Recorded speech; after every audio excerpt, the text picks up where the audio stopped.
मध्य प्रदेश के पूर्व सीएम कमलनाथ के विवादास्पद बयान के मामले में चुनाव आयोग ने राज्य के मुख्य निर्वाचन अधिकारी से रिपोर्ट मांगी। 2 दिन पहले ग्वालियर के डबरा में एक चुनावी रैली के दौरान कमलनाथ ने बीजेपी प्रत्याशी इमरती देवी के लिए आपत्तिजनक बयान दिया था। आइए आपको सुनवाते हैं कमलनाथ का वो बयान जिस पर चुनाव आयोग ने रिपोर्ट तलब की है।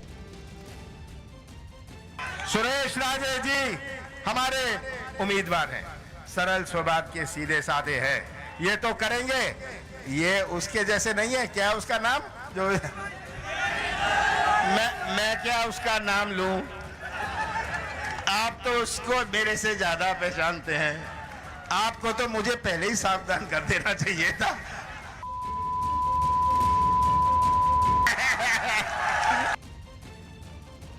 हालांकि बाद में चुनाव के माहौल में बात बढ़ती देखकर कमलनाथ भी सामने आए और उन्होंने अपने बयान पर खेद जताया। उन्होंने सफाई दी कि उनका मकसद किसी का अपमान करना नहीं था। मैं सम्मान करता हूं महिलाओं का, मैं सम्मान करता हूं। और कोई सोचता है असम्मानित बात कोई, मुझे इस बात का खेद है। पर यह कह देना कि ये महिलाओं का अपमान हो गया, सब महिलाओं का सम्मान होना चाहिए, इसमें कोई शक है।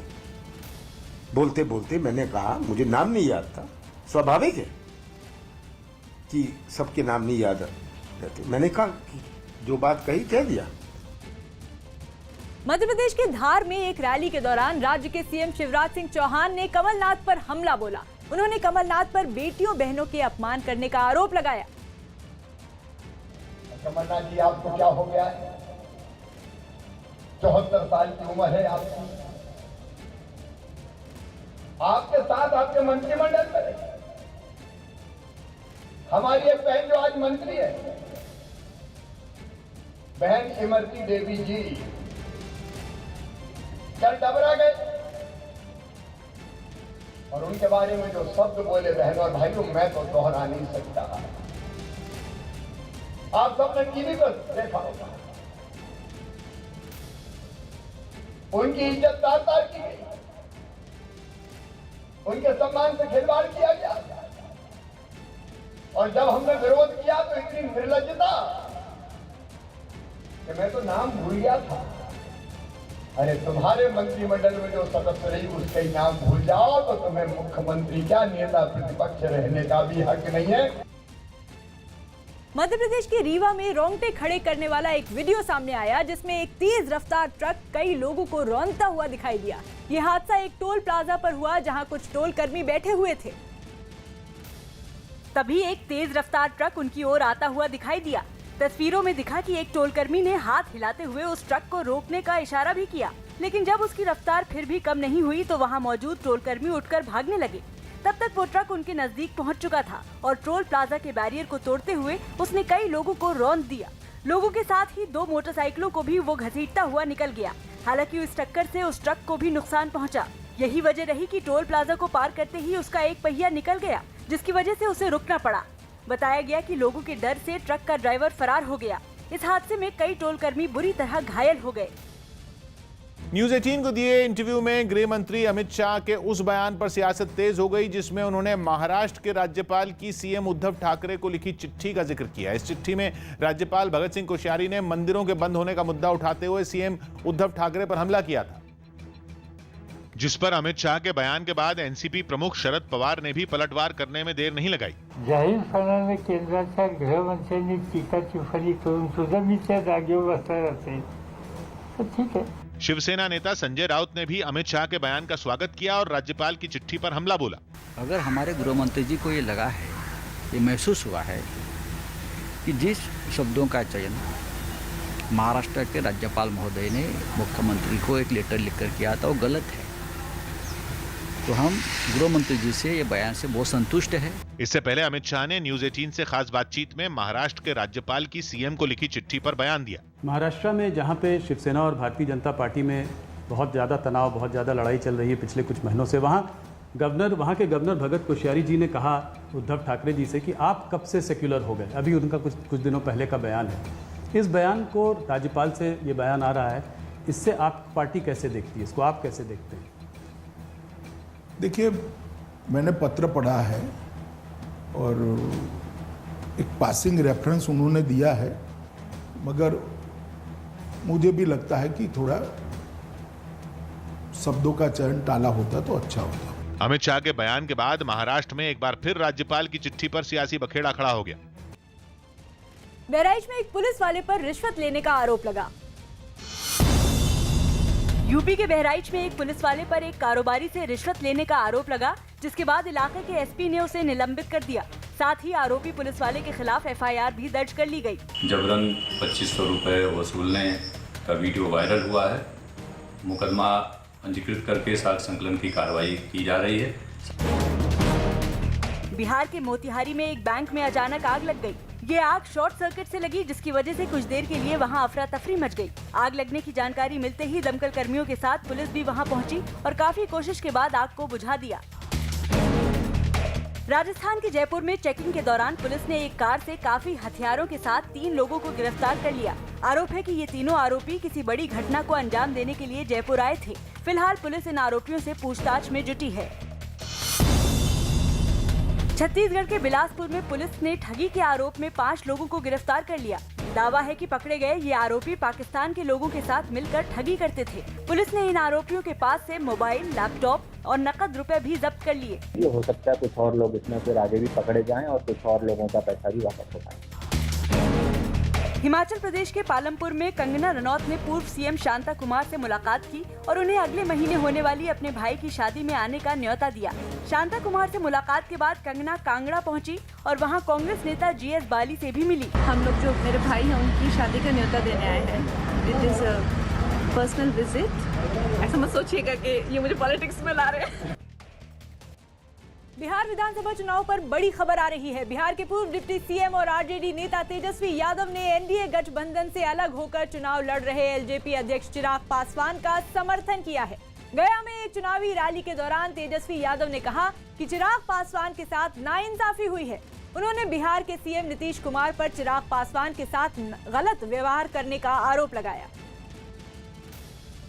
चिराग के बारे में हम सरकार बनाने जा रहे हैं। चिराग के बारे में अरे भैया उनके साथ नाइंसाफी हुई है। जय। केंद्रीय मंत्री रविशंकर प्रसाद ने चिराग पासवान का समर्थन करने के लिए आरजेडी नेता तेजस्वी यादव को आड़े हाथों लिया। साथ ही उन्होंने ये भी साफ कर दिया कि चिराग पासवान अब एनडीए का हिस्सा नहीं है। उन्होंने बिहार विधानसभा चुनाव में एनडीए की स्थिति मजबूत होने का भी दावा किया और उन्होंने कहा कि चुनाव से पहले उनके कई साथी एक एक कर अलग हो गए और चुनाव में अपनी नाव डूबती देख वो सहारे की तलाश में हैं। Is Chirag Paswan with you? Chirag Paswan is not with NDA. It has been clarified very, very clearly and categorically by so many of our leaders, including the President and Amit Shah. So that, and even it was clarified that attempts were made to accommodate him, but he did not. I must tell you, he may have a political differences, okay? But he's not there, he's not there. The matter ends. But the 4 strong pillars of India in Bihar, namely BJP, JDU, Hum Party of Jitan Ram Manjhi, and Vikas Insan Party of Mukesh Sahni, are fighting very strongly. अच्छा, तेजस्वी हमारी तारीफ करेंगे क्या? आप मुझे बता दीजिए। उनकी नाव डूब रही है, उनसे इतने उनके खेवनहार अलग हो गए, जितन राम मांझी अलग हो गए, उपेंद्र कुशवाहा अलग हो गए, मुकेश साहनी वीआईपी पार्टी के अलग हो गए, विकास इंसान पार्टी के। तो इस कारण उनको भी तो कोई सहारा चाहिए, तो बोलते हैं, तो बोलने पर क्या दिक्कत है? यूपी के सीएम योगी आदित्यनाथ आज बिहार चुनाव के लिए प्रचार का आगाज करेंगे। सीएम योगी बिहार में पहले चरण के चुनाव से पहले 6 दिनों में 18 रैलियां करेंगे। उनके प्रचार अभियान की शुरुआत आज कैमूर से होगी। इसके बाद वो आज ही अरवल, रोहतास और काराकाट में भी चुनावी सभा को संबोधित करेंगे। चारा घोटाले में सजा काट रहे आरजेडी अध्यक्ष लालू यादव ने अपने ट्विटर हैंडल के जरिए नीतीश सरकार पर हमला बोला है।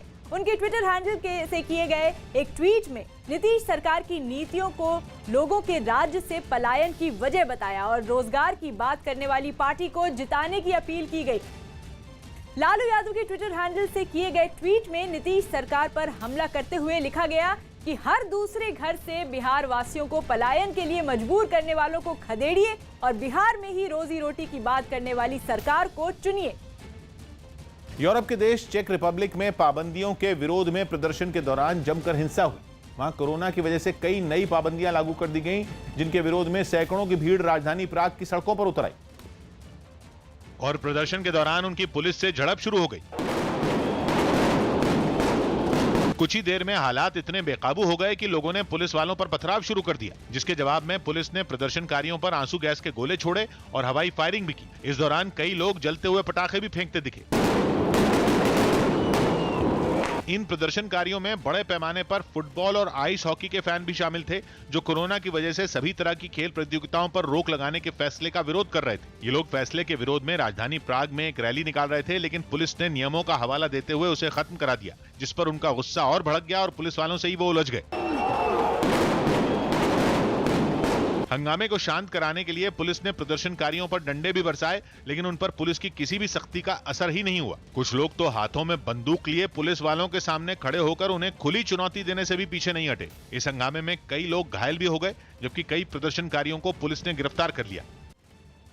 मुंबई में करंट लगने से बीएमसी के 2 कर्मचारियों की मौत हो गई। मुंबई के चेंबूर इलाके में मेट्रो के लिए चल रहे काम के दौरान करंट लगने से बीएमसी के 2 कर्मचारियों की मौत हो गई। इस हादसे में 5 लोग घायल हो गए, जिन्हें इलाज के लिए अस्पताल में भर्ती करवा दिया गया। यूपी के बरेली में एक घर में मगरमच्छ के घुसने से हड़कंप मच गया। पास ही में बहने वाली एक नदी से ये मगरमच्छ घर में घुस गया, जिसकी जानकारी मिलते ही वन विभाग की टीम वहां पहुंची और मगरमच्छ को पकड़कर उसे नदी में छोड़ दिया। मध्य प्रदेश के सीधी में तेज रफ्तार एक ट्रक ने बैरिकेड को तोड़ते हुए कई गाड़ियों में टक्कर मार दी। इस हादसे में 3 टोल कर्मी घायल हो गए। यूपी के बाराबंकी में राहुल सिंह नाम के आदमी ने इलाके के एसपी को एक खत लिखा। इस खत में राहुल ने कुछ पुलिस वालों पर झूठे केस में फंसाने की धमकी और 3 लाख रुपए वसूलने का आरोप लगाया। शिकायत के बाद एसपी ने जांच का भरोसा दिया। प्रारंभिक जांच के आधार पर 4 पुलिस कर्मियों को एसपी महोदय ने निलंबित कर दिया है। राजस्थान के नागौर में कुछ लोगों ने चोरी के आरोप में 3 लोगों को पकड़ लिया और उनकी जमकर पिटाई की। पिटाई का वीडियो वायरल होने के बाद पुलिस भी हरकत में आई और रिपोर्ट दर्ज कर मामले की जांच में जुट गई। यूपी के गोरखपुर में पुलिस ने शराब तस्करी के आरोप में 6 लोगों को गिरफ्तार कर लिया। साथ ही पुलिस ने इन आरोपियों के पास से काफी शराब और ड्रग्स बरामद करने का दावा किया। पुलिस के मुताबिक जब्त शराब और ड्रग्स को बिहार ले जाने की तैयारी थी। बढ़ते प्रदूषण की वजह से कोरोना वायरस पहले से ज्यादा जानलेवा हो सकता है। हार्वर्ड यूनिवर्सिटी की एक टीम ने अपनी रिसर्च में दावा किया है कि हवा में मौजूद होने वाले पार्टिकुलेट मैटर 2.5 का कोरोना वायरस से होने वाली मौतों से सीधा रिश्ता है। इस टीम की रिसर्च कहती है कि प्रदूषण की वजह से कोरोना वायरस के कारण होने वाली मौत के मामले अमेरिका में 8% बढ़ गए। जर्मनी के ईजा इंस्टीट्यूट ऑफ लेबर इकोनॉमिक्स की एक टीम ने भी इससे जुड़ी रिसर्च की, जिसमें पाया कि नेदरलैंड्स में वायु प्रदूषण के बाद कोरोना वायरस ज्यादा तेजी से फैलने लगा। हालांकि इनमें किसी भी रिसर्च में न तो भारत के आंकड़े लिए गए और न ही भारत के हालात पर कोई दावा किया गया। वर्ल्ड हेल्थ ऑर्गेनाइजेशन ने भी अपनी अभी तक वायु प्रदूषण और कोरोना वायरस के बीच कनेक्शन पर कुछ नहीं कहा और इस मामले में अभी और रिसर्च की जरूरत बताई। जयपुर में एक मकान में भीषण आग लग जाने से आसपास के लोग दहशत में आ गए। बताया गया कि मकान अभी पूरी तरह बना नहीं था और उसमें लकड़ी का काम चल रहा था। तभी उसकी दूसरी मंजिल पर आग लग गई। इससे पहले कि लोग उसे बुझाने की कोशिश करते, आग ने मकान के हर हिस्से को अपनी चपेट में ले लिया। आग इतनी भीषण थी कि उसकी लपटें मकान के चारों तरफ से उठने लगी। आसपास कई दूसरे मकान भी थे, जिनमें उसके फैलने का खतरा बढ़ने लगा। लोगों ने तुरंत दमकल विभाग को इसकी खबर दी, जिसके थोड़ी देर बाद दमकल की कई गाड़ियां वहां पहुंच गई। विभाग के कर्मचारी आग को बुझाने के लिए दूसरे मकानों की छतों पर चढ़ गए। वहीं से उन्होंने पानी की बौछार की, जिससे आग बुझ सकी। हालांकि तब तक वो मकान पूरी तरह जलकर राख हो चुका था। बताया गया कि शॉर्ट सर्किट की वजह से ये हादसा हुआ। नागोर्नो काराबाख पर कब्जे की जंग लड़ रहे आर्मेनिया और अजरबैजान के बीच हुआ दूसरा सीज फायर भी पूरी तरह नाकाम साबित हुआ। दोनों देशों के बीच मानवीय आधार पर युद्ध विराम का समझौता हुआ था, जिसे शनिवार आधी रात से लागू होना था। लेकिन ये समझौता भी 5 मिनट नहीं चल पाया। जल्द ही दोनों देश एक दूसरे पर सीज फायर तोड़ने का आरोप लगाने लगे। तोपें दोबारा आग उगलने लगी। आर्मेनिया ने दावा किया कि सीज फायर शुरू होने के 4 मिनट के अंदर ही अजरबैजान की तरफ से हमले शुरू हो गए। सामने आए कुछ वीडियो में अजरबैजान के टैंक और सैनिक आर्मेनियाई ठिकानों की तरफ बढ़ते नजर आए। अजरबैजान ने भी कुछ यही आरोप लगाए और जवाबी कार्रवाई के तौर पर आर्मेनिया के कई फौजी अड्डों पर कब्जा करने का दावा किया। अजरबैजान के मुताबिक उसने आर्मेनिया की फौज को भारी नुकसान पहुंचाया और भारी मात्रा में गोला बारूद भी जब्त कर लिया। हालांकि कई देशों के बीच बचाव के बाद ये युद्ध विराम इसलिए हुआ था ताकि दोनों देश अपने सैनिकों के शवों और घायलों को वहां से हटा सके और आम लोगों की मुश्किलें आसान की जा सके। लेकिन समझौता मानना तो दूर, दोनों देशों ने आम लोगों को ही निशाना बनाना शुरू कर दिया। आर्मेनिया ने अजरबैजान पर नागोर्नो कराबाख के रिहायशी इलाकों पर मिसाइल हमले का आरोप लगाया। इस हमले में कई नागरिकों की मौत हो गई जबकि कई घायल हो गए। रॉकेट हमले में एक चर्च को भी भारी नुकसान पहुंचा। बताया गया कि अजरबैजान ने वहां प्रतिबंधित हथियारों का भी इस्तेमाल किया।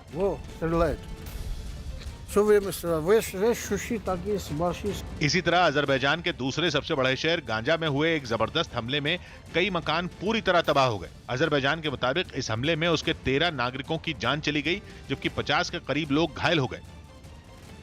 कोलकाता के पंडालों में लोगों के जाने पर रोक लगाई गई। कलकत्ता हाईकोर्ट ने दुर्गा पूजा पंडालों में लोगों के जाने पर रोक लगा दी। हालांकि वो बाहर से दर्शन कर पाएंगे। कोर्ट के आदेश के मुताबिक दुर्गा पूजा पंडालों में सिर्फ 25 आयोजकों को ही जाने की इजाजत होगी और उनके नाम पंडालों के बाहर लिखना जरूरी होगा।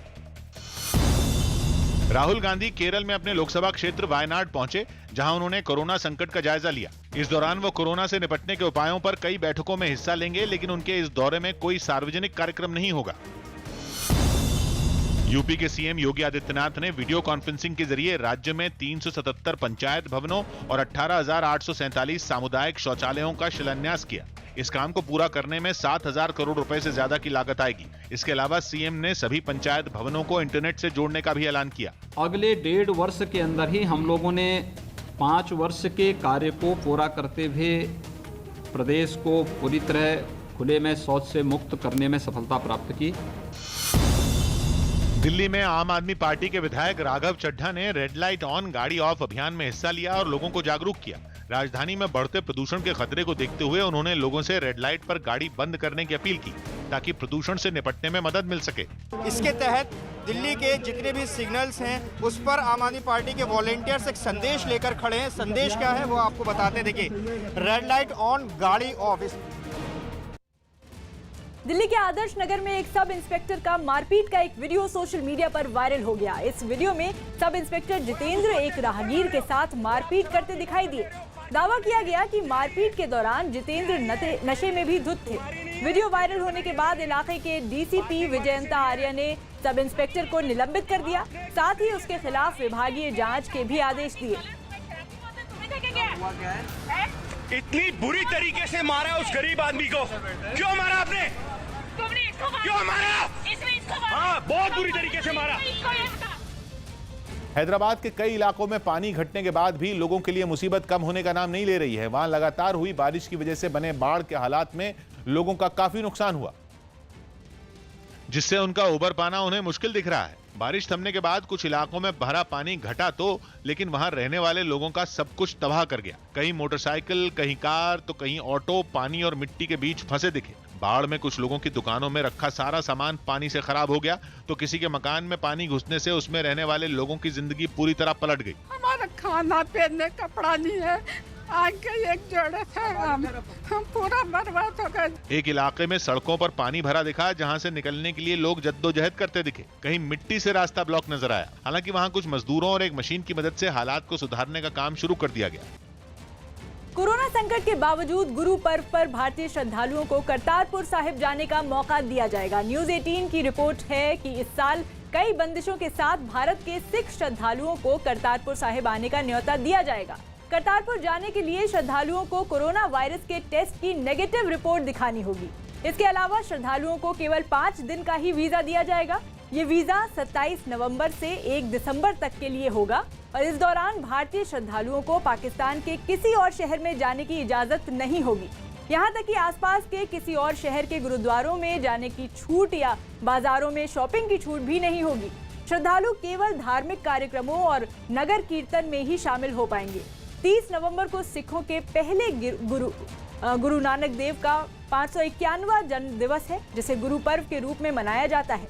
माना जाता है कि पाकिस्तान के गुरु नानक देव के जीवन के आखिरी 18 साल करतारपुर साहिब में ही गुजरे थे। पश्चिम बंगाल के दुर्गापुर में एक दहला देने वाली तस्वीर सामने आई, जब एक चलती बस अचानक आग की लपटों में घिर गई। हादसे के वक्त उस बस में कई लोग सवार थे, जिनकी जान खतरे में पड़ गई, क्योंकि आग इतनी तेजी से फैली कि देखते ही देखते उसने पूरी बस को अपनी चपेट में ले लिया। बीच सड़क पर हुए इस हादसे को देखकर वहां अफरा तफरी भी मच गई।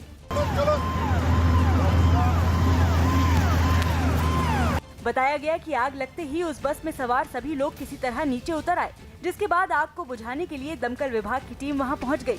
वहीं पुलिस ने एहतियात बरतते हुए उस सड़क पर दूसरी गाड़ियों की आवाजाही रोक दी। हालांकि दमकल के कर्मचारी जब तक आग को बुझा पाते तब तक बस जलकर राख हो चुकी थी। पाकिस्तानी की खुफिया एजेंसी आईएसआई ने वहां की सेना और आतंकियों के साथ मिलकर एलओसी पर हमले की साजिश रची है। न्यूज़ 18 के संदीप बोल की रिपोर्ट है कि पाकिस्तानी फौज और वहां के आतंकी आईएसआई के साथ मिलकर एलओसी के कुछ इलाकों में हमला करने की फिराक में हैं और पाकिस्तान ने पूरी एलओसी पर अपनी बॉर्डर एक्शन टीम को भी हमले के लिए तैयार रखा है। यानी भारतीय जवानों को निशाना बनाने के लिए बौखलाया पाकिस्तान पूरी ताकत झोंकने की तैयारी में है। इससे पहले पाकिस्तानी खुफिया एजेंसी आईएसआई वहां के अलग अलग आतंकी संगठनों को बड़े हमले के लिए लाखों का इनाम का ऐलान कर चुकी है, लेकिन भारतीय जवानों की मुस्तैदी से उनका हर हमला नाकाम रहा। फिल्म लूडो का ट्रेलर रिलीज हो गया। फिल्म लूडो का ट्रेलर रिलीज कर दिया गया। इस फिल्म में राजकुमार राव, अभिषेक बच्चन, सानिया मल्होत्रा और फातिमा सना शेख शामिल हैं। ये फिल्म 12 नवंबर को रिलीज होगी।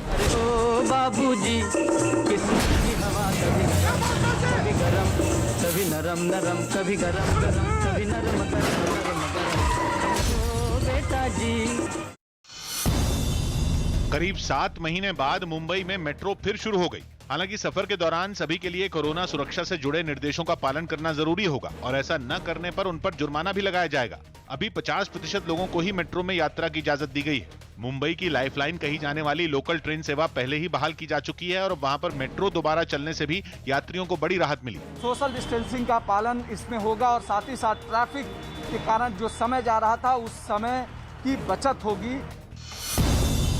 पंजाब में कोरोना संकट के बीच 9वीं से 12वीं कक्षाओं के लिए स्कूल खोल दिए गए। हालांकि कई जगह कम ही संख्या में बच्चे स्कूल पहुंचे, लेकिन इनकी संख्या धीरे धीरे बढ़ने की उम्मीद जताई गई। बहुत खुशी हो रही है कि मैं 7 महीने बाद मैं स्कूल आ रहा हूं और ये 7 महीने बहुत मुश्किल से मैंने निकाले हैं। जयपुर में पुलिस ने कैश वैन लूटने के आरोप में 3 लोगों को गिरफ्तार कर लिया। पुलिस ने दावा किया कि इन आरोपियों के पास से लूट की 31,50,000 रुपए की रकम भी बरामद कर ली गई।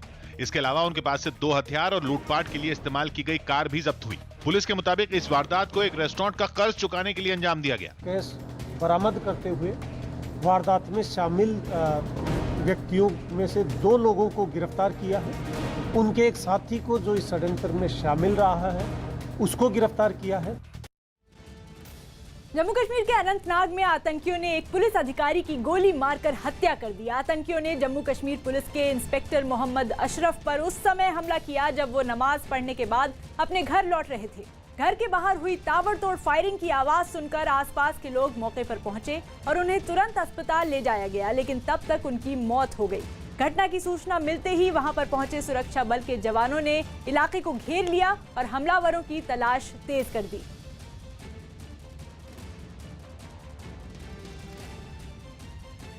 विपक्ष ने केंद्रीय गृह मंत्री अमित शाह के उस बयान पर तंज कसा जिसमें उन्होंने बिहार में नीतीश कुमार को एनडीए का मुख्यमंत्री का चेहरा बताया। न्यूज़ 18 को दिए एक्सक्लूसिव इंटरव्यू में कही गई गृह मंत्री की यह बात कांग्रेस को हजम नहीं हुई और उसने अमित शाह को उनके वो बयान याद दिलाए जिसमें उन्होंने नीतीश कुमार पर जोरदार हमला किया था। ये तो वही नीतीश कुमार जी हैं जिनके बारे में अमित शाह जी कहते थे अगर ये जीतेंगे तो पाकिस्तान में पटाखे फूटेंगे, तो फिर अमित शाह जी ने अपनी बात क्यों बदल ली? कांग्रेस का ये बयान अमित शाह के न्यूज़ 18 को दिए उस विस्फोटक इंटरव्यू के बाद आया जिसमें उन्होंने बिहार में एनडीए की जीत का दावा किया और ये साफ कर दिया कि नीतीश कुमार ही एनडीए की ओर से मुख्यमंत्री का चेहरा है।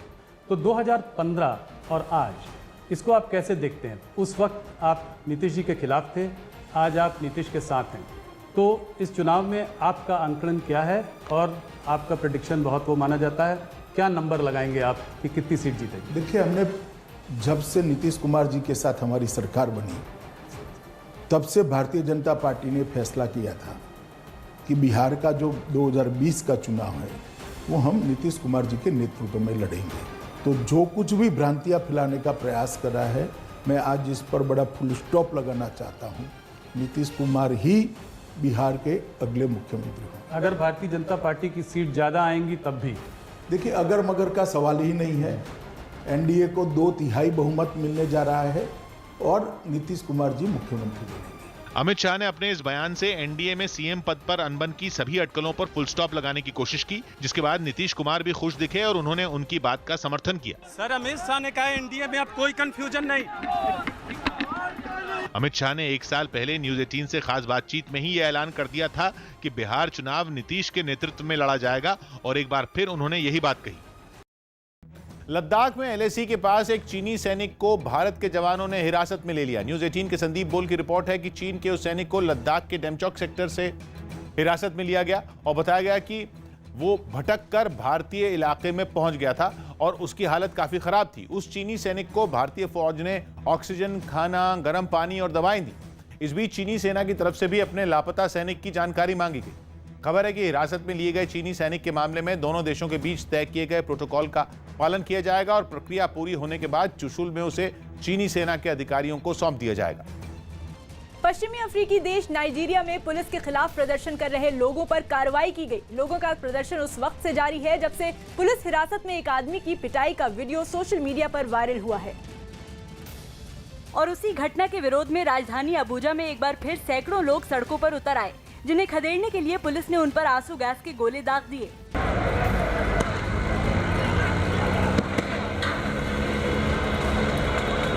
पुलिस की इस कार्रवाई से प्रदर्शनकारियों के बीच अफरा तफरी मच गई। वो इधर उधर भागते हुए दिखाई दिए। बताया गया कि प्रदर्शनकारी ट्रैफिक जाम कर अपना विरोध जताना चाहते थे, लेकिन पुलिस ने उन्हें ऐसा करने नहीं दिया।